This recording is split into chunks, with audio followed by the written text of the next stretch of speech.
Then why is CNN constantly like Russia this, Russia that? Because it's ratings. Because it's ratings? Our ratings are incredible right now. But honestly, you think the whole Russia shit is just like bullshit? Could be bullshit. I mean, it's mostly bullshit right now. Like, we don't have any big giant proof. I just feel like they don't really have it, but they want to keep digging. Mm-hmm. And so I think the president is probably right to say, like, look, you are witch hunting me. Like, you have no smoking gun. You have no real proof. And the CEO of CNN said in our internal meeting, he said, good job everybody covering the climate accords, but we're done with it, let's get back to Russia. Then why is CNN constantly like Russia this, Russia that? Because it's ratings. But honestly, you think the whole Russia shit is just like bullshit? It's mostly bullshit right now. Like, we don't have any big giant proof.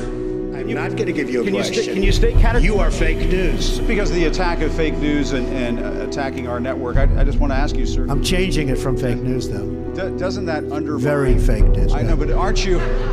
Even if Russia was trying to swing an election, we try to swing their elections. We're in our CIA and doing shit all the time.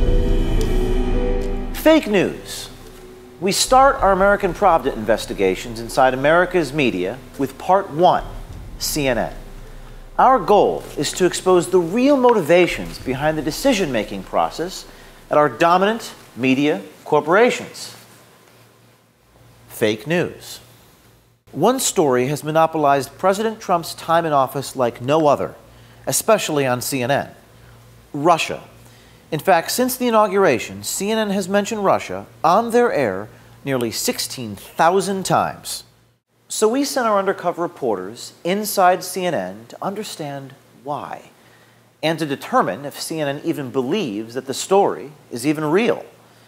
You're not going to believe what you're about to hear, or maybe you will.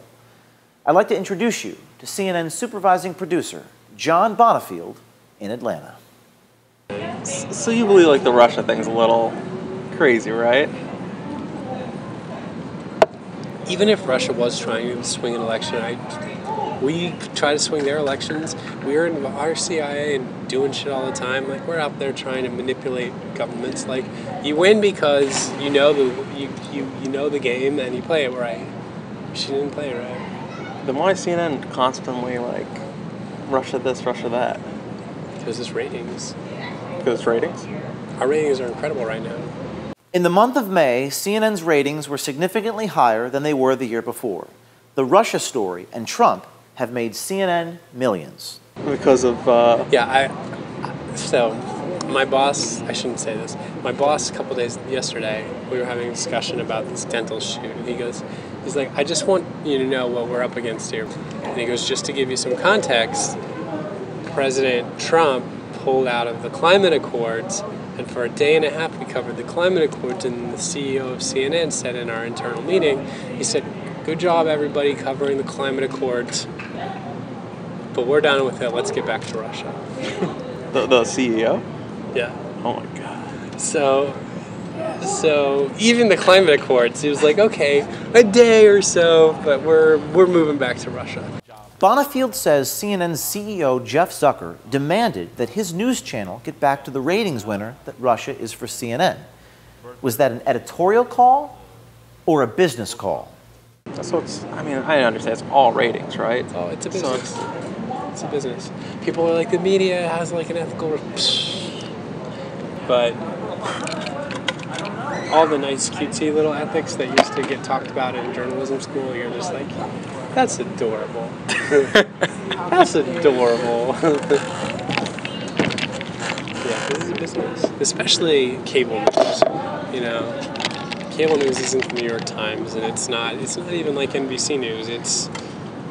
I mean, NBC News still gets 20 million viewers a night. Cable news is getting 1 million. Mm-hmm. So, like they gotta do what they gotta do to make their money, I think. And so I love the news business, but I find it so I'm fascinating. very cynical about it. At the same time, so are most of my colleagues. Yeah, it's like I'm not alone. Bonifield has worked for CNN as a journalist and producer for nearly 15 years. He not only gave us a tour of CNN's main newsroom, he gave us a window into the editorial bias and anti-Trump agenda of the organization. I think that there are a lot of like liberal CNN viewers who want to see Trump really get scrutinized, and I think if we would have behaved that way with President Obama and scrutinized everything that he was doing with as much scrutiny as we applied to Donald Trump, I think our viewers would have been turned off. I think they would have thought like we were attacking him. But I think our viewers right now, and I'm not saying all of our viewers are like super liberals. Right. I think there's just a lot of them, and so Trump's good for business, you're saying? Trump is good for business right now. But honestly, you think the whole Russia shit is just like bullshit? Could be bullshit. I mean, it's mostly bullshit right now. Like, we don't have any big giant proof. But then they say, well, there's still an investigation going on. And you're like, yeah. I don't know. If you were finding something, we'd know about it. The way these leaks happen, they'd leak it. It'd leak. If there was something really good, it would leak. Yeah. It would have leaked before voting, I would say. Well, If anything was good out there, it would have came out already. Yeah, the leaks keep leaking, and there's so many great leaks, and it's amazing, and I just refuse to believe that if they had something really good like that, that wouldn't leak, because we've been getting all these other leaks, so I just feel like they don't really have it, but they want to keep digging. Mm-hmm. And so I think the president is probably right to say, like, look, you are witch hunting me. Like, you have no smoking gun, you have no real proof.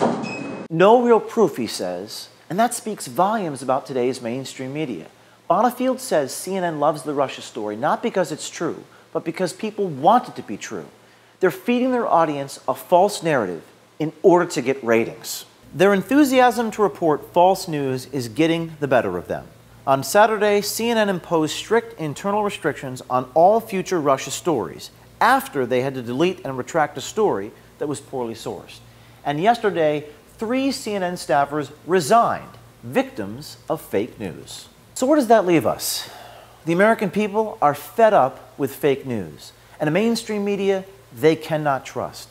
It's corporate greed, market pressures, managers without integrity, newsroom bosses without courage, journalists who don't even leave their desks.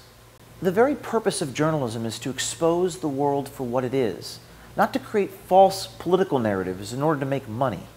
The American people are frustrated because they have nowhere left to go to get actual information. This is just part 1 of the CNN series. We have so much more that we will bring you on video as our American Pravda investigations continue. Every dishonest television network, newspaper, and social media company is now on notice.